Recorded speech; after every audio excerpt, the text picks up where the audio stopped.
Kamusta mga kapatid? Welcome to Motor Pinas. Today meron tayong another motorcycle review, and this time from Yamaha naman. This is an additional sa kanilang Mio scooter lineup. This is the Yamaha Mio Gear.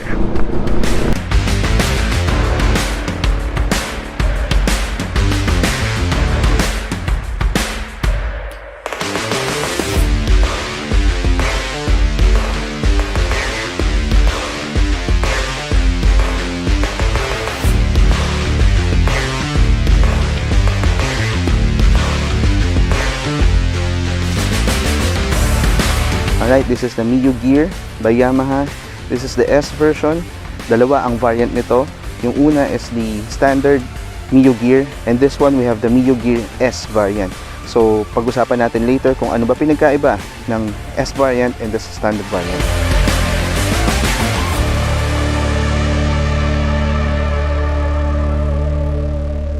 So itong Mio Gear na to, ito yung karagdagan dun sa Mio scooter lineup ng Yamaha.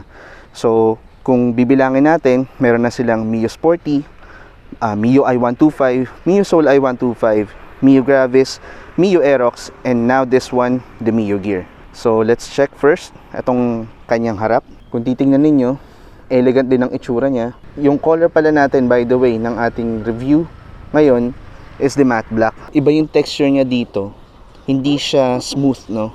May pagka-rugged yung texture niya dito sa harap, pero pagdating dito yan, smooth na siya sa may mga decals na hanggang doon sa may gilid. Pero ito, tulad ng harap nito, napaka-iconic nga ng dating niya, kasi dito mo madidistinguish na bago ng Mio to. So ito, let's start with the front facade. Ito yung icon niya, the Mio Gear.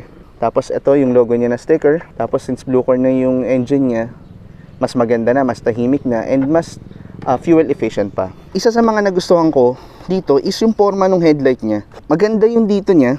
It reminds me actually ng Mio Sporty, no? Pagdating na dito, etong kurbada na to, yan. Para siyang Predator style yung itsura niya. Tapos meron siyang accent dito hanggang dito. Ang naganda dito sa headlight niya, full assembly siya. Although hiwalay yung turn signal niya, pero nakatago naman, no? Ang naganda dito, LED na yung headlight niya.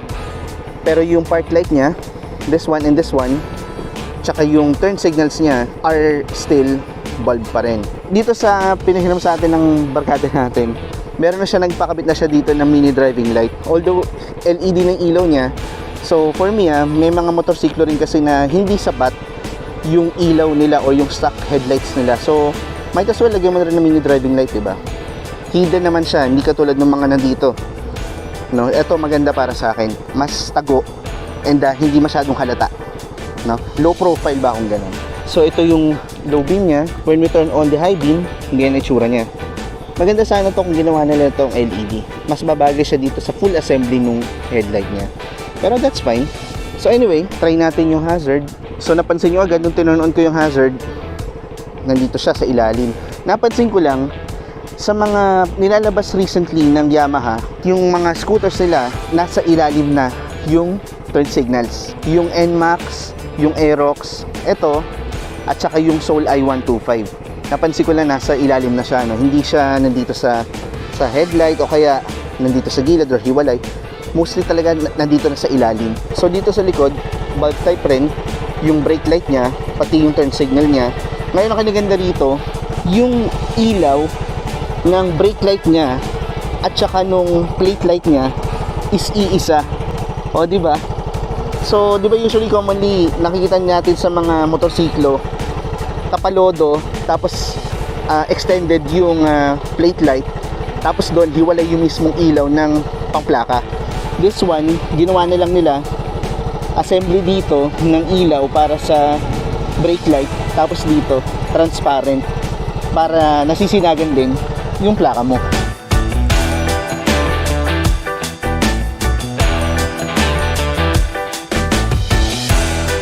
So sa front meron siyang 80 by 80 by 14, and sa likod naman meron siyang 100 by 70 by 14.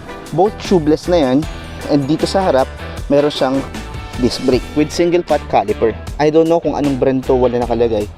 Pero still, maganda, solid to kung disc brake siya. Ngayon ko sa likod, conventional drum brake lang siya, pero maganda yung kapit ng preno niya, lalo na sa likod. Yung mags na napansin ko dito sa S variant, hindi siya katulad ng standard variant na merong graphics dito sa may wheels niya o dito sa mismong mags. Meron yan dito sa standard version eh. Pero this one, para sa akin mas bagay na wala. Kasi mas malinis unang-una. Tsaka madi-distinguish mo na talagang S variant siya. Isa rin pala sa mga safety features nitong Yamaha Mio Gear is meron na rin itong park brake lock. So ang gagawin nito, tulad rin nito ng mga drum brake sa likod, you just have to hold this, then pipindutin mo ito, maglalak na siya. So yung mga naka-inclined o yung mga pataas na daan, maganda ito para hindi ka mangangalay o mangangawit yung kamay mo. So para ma-release ito, all you have to do is to squeeze this, aangat yung park brake lock, then let go. Then isa pa sa feature na nagustuhan ko dito sa Mio Gear, kahit na slim and compact siya, hindi lang siya merong start and stop system, meron din itong hazard. May mga maxi scooter din nga na walang hazard pero ito, in-integrate ng Yamaha mismo yung hazard niya. So to turn on the hazard, switch mo sa left.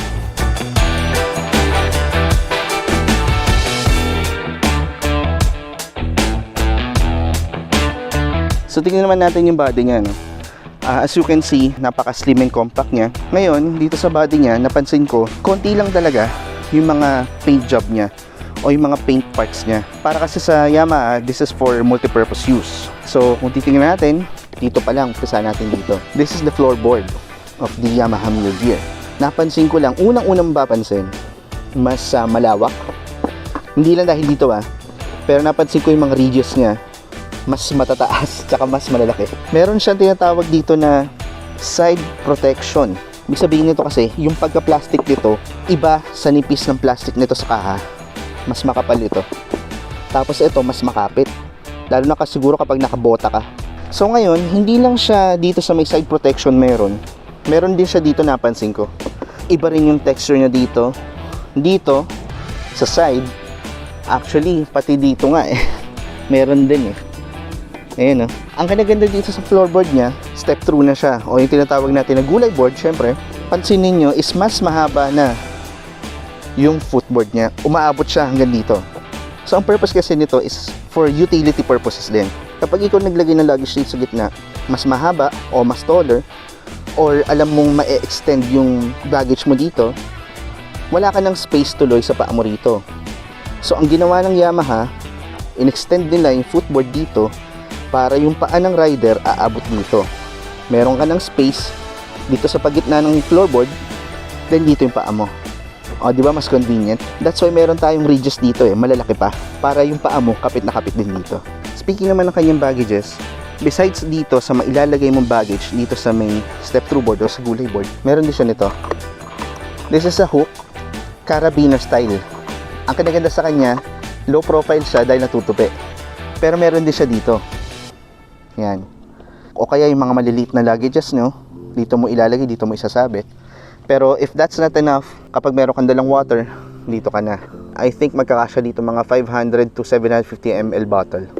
Kasya siya dito, malalim Then this one, meron tayong side stand kill switch.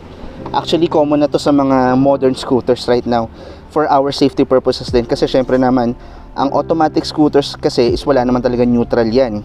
Unless yung mga higher cc na mga scooters meron. Ito isa sa pinakamahalagang safety feature ng mga scooters right now, the side stand kill switch. So ito napansin ko rin parte siya ng body.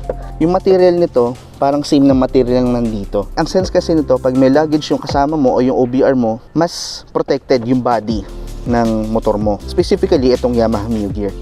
Tapos yung mga sapatos nila, kung lalagay nila dito sa pillion step, mas protected. Although kasi yung rider mo o yung OBR mo, pwede pa rin ilagay pa dito. At least yung gilid ng sapatos o yung tsinelas nila, hindi tatamaan mismo sa may mismong kaha ng motor.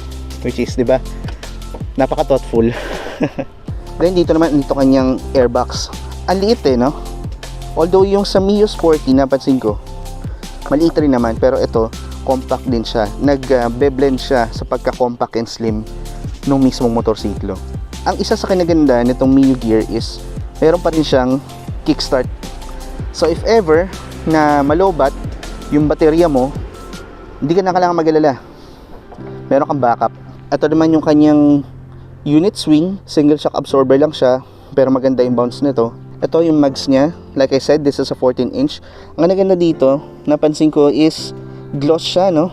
Hindi siya matte. Contrast siya dito sa pagka-matte ng motor, pero mas maganda. Mas nagbe-blend in perfectly siya dun sa motorsiklo. Ito yung kanyang muffler. Plastic cover na rin. So, syempre, obviously, para hindi mapaso ang inyong mga OBR. Then, ito yung kanyang foot peg para sa inyong mga angkas.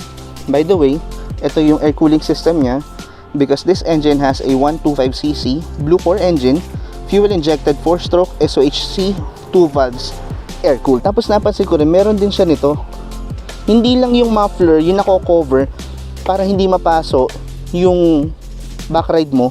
Meron din ito, oh, cover din kasi itong part na to, tambucho to eh. Mainit siya kapag nadikit ka. So, ang galing, napaka-thoughtful pa rin kasi meron pa rin assist para dito. Punta naman tayo sa kanyang decals dito sa gilid. Actually, yung decals na napaka-minimal eh. Ito lang ang decals niya. This one, etong logo niya, tsaka ito. Etong Mio Gear S na logo niya, this is reflectorized kung napapansin niyo. Punta naman tayo dito sa kanyang seat. Actually, ito nga yung isa sa mga nagustuhan ko sa kanya. Yung color and texture ng kanyang upuan, parang nagbe-blend dito sa kanyang grab bar. By the way, let's talk about this grab bar, no? Napakaganda nito. Yung material na ginamit nito is hindi lang basta-basta metal. Maganda. Although for me, wish ko lang sana na ginawa nilang gloss. Kasi para tumerno yung gloss nito dun sa mags. Diba? Contrast pa rin sila pero maganda. Maganda yung upuan niya. Meron siyang texture, hindi lang basta-basta yung leather. Hindi siya carbon ha, by the way. And generous din ha. Napakalambot. Dito, mas malambot dito sa may rider. Although dito, medyo mas manipis ng konti para sa angkas. Pagdating naman sa underseat compartment, to open this, papasok mo itong key, turn it counterclockwise, tutunog na yung lock niya, dinangat mo na lang. Yung compartment niya, for a scooter, okay na rin. Hindi naman ganong kaliit, pero hindi rin ganong kalaki. Obviously, hindi kakasya dito yung full face helmet, or actually kahit na half face helmet. So, sa pagka-slim type niya, napansin niyo saan ang lagayan ng battery. Kasi dito, hindi rin naman kakasya dahil medyo maliit yung ditong body niya. So, dito nilagay ng Yamaha. So, dito sa compartment na to, like what I said, hindi kakasya ang full face helmet dito o even yung half face helmet. Isa sa unique part na nakita ko sa kanya is kung gusto mo maglagay ng helmet, meron naman siyang helmet hook. Pero napansin nyo dito sa kanyang helmet hook, mahaba. Hindi siya yung usually nandito. Usually kalahati lang eh. Meron din siya ditong abang para if ever dyan lulusot yung helmet hook. O, diba? Okay na rin. Ito yung kanyang free tool. Yung Phillips, pwede mo siyang baliktarin. Then punta naman tayo dito sa kanyang fuel capacity. Ang fuel capacity nito, it has a 4.2 liters na fuel capacity. So since FI na siya, then Blue Core engine pa siya, tipid na rin ito sa konsumo ng gasolina. To lock it, you just have to push it konti lang. Yan. Ang seat height pala nito is 750mm, saktong-sakto sa average height ng mga Pinoy. And ang kanyang ground clearance, we have around 135mm. Yun, saktong-sakto rin yung kanyang taas. Ang PCX 160 has a 136mm of ground clearance. Ang NMAX naman has a 125mm of ground clearance. Para dito sa compact size and slim type na scooter na merong 135mm na ground clearance, aba, given na yan, maganda yung bonus na ibinigay ng Yamaha para dito, no?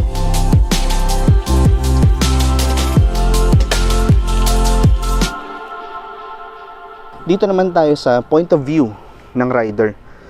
Ito yung kanyang front pocket. Lagyan ng yung mga bottled waters. Kasya dito kahit mga coin. Tapos ang kinaganda rito, meron na siyang power outlet. This has a 12 volt, 1 ampere. Kailangan mo ng adapter dito. Kaya dito yung position niya para if ever, katulad nito, yung owner nitong motorsiklong to, naglagay na siya ng phone holder. So kung hindi man niya mailalagay dito, kasi for me maganda dito, kung nasa isang place lang yung motorsiklo. Pero pag umaandar na, syempre kakalug-kalug sa loob, mas delikado. So naglagay siya dito ng phone holder para at least yung wire na lang, papasok na lang niya dito. di ba? Mas maganda. Tapos ito yung kanyang key ignition. So meron din itong anti-theft. Para maisara siya, gagamit din tayo ng magnetic key. Yan. To open it, you just have to turn it clockwise. Then, papasok natin yung key.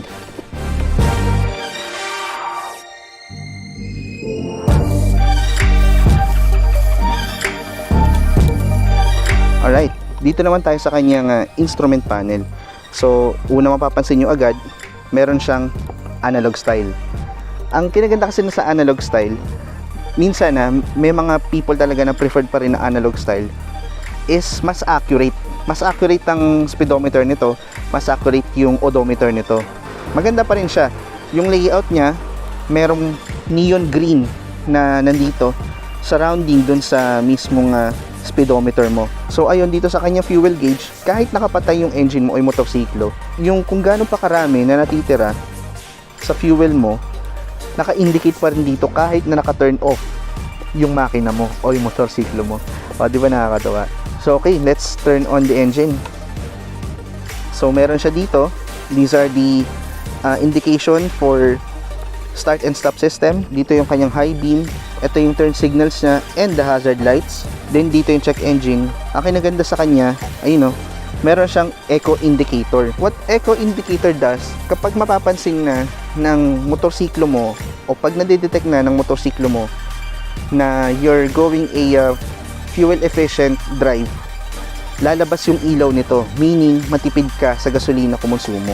Doon mo malalaman yung magiging driving habit mo kapag minamaneho mo na siya. Punta naman tayo sa kanyang mga button layout. This is the start and stop system by Yamaha. Ito yung kanyang hazard. Ito yung kanyang electric ignition. Meron na rin itong SMG o yung smart motor generator by Yamaha. What it does is mas tahimik yung kanyang pag-turn on na kanyang ignition, and at the same time, magko-conserve din siya ng fuel in the long run. Dito naman sa kanyang left side, this is the low beam, this is the high beam, this is the turn signals, and this is the horn. So dito, nag-additional siya dahil meron siyang mini driving light, naglagay siya dito ng another switch para sa kanyang mini driving light. Side mirrors are okay. Ayun, yung pa rin napapansin ko dito is maganda sana to kung medyo makapal. Pero since slim yung motorsiklo mo, nagbe-blend rin siya, di ba? Mas maganda. Dahon style na rin ito. Maganda rin yung tsura niya. Maganda rin yung style niya, no?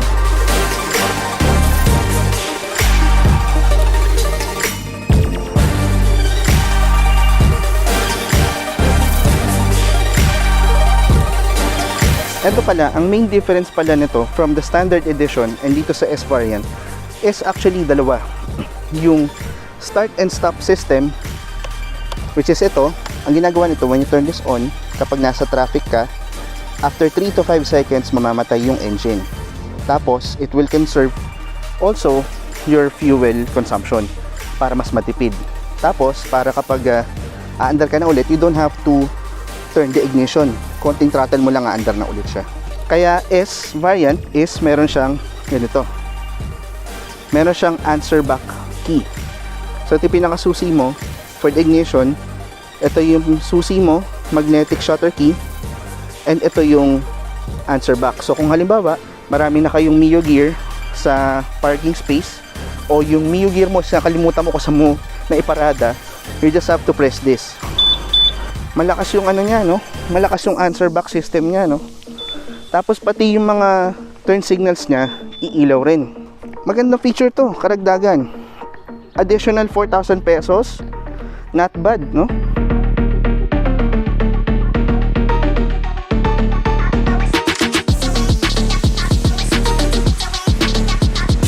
So ngayon subukan naman natin ang kanya acceleration. Actually wala namang binago dito, all stock pa rin. Ang kinabit lang ng owner is yung mini driving light. Yung paggilid niya is stock pa rin. So let's try.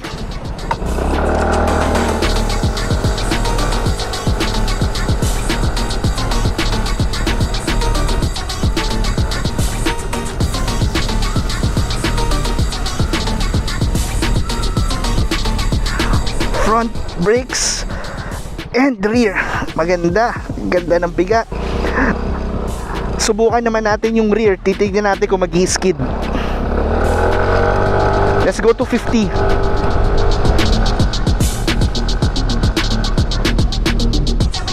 Up. Okay lang, it takes time para huminto. Well, understandable naman kasi drum brake yan. Pero let's try naman natin yung kanyang front brakes, no? Going 50 kilometers per hour.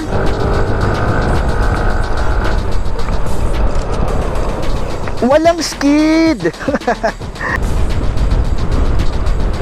So ito yung sinasabi ko, umiilaw yung kanyang eco indicator. Meaning, yung driving habit ko right now is matipid sa gasolina.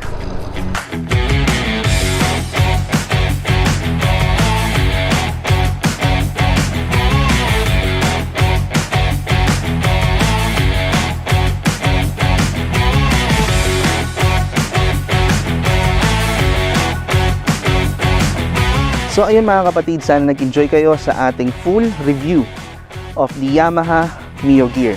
Again, this is the S variant. This is the latest addition to the Mio scooter lineup. This is the Yamaha Mio Gear S variant.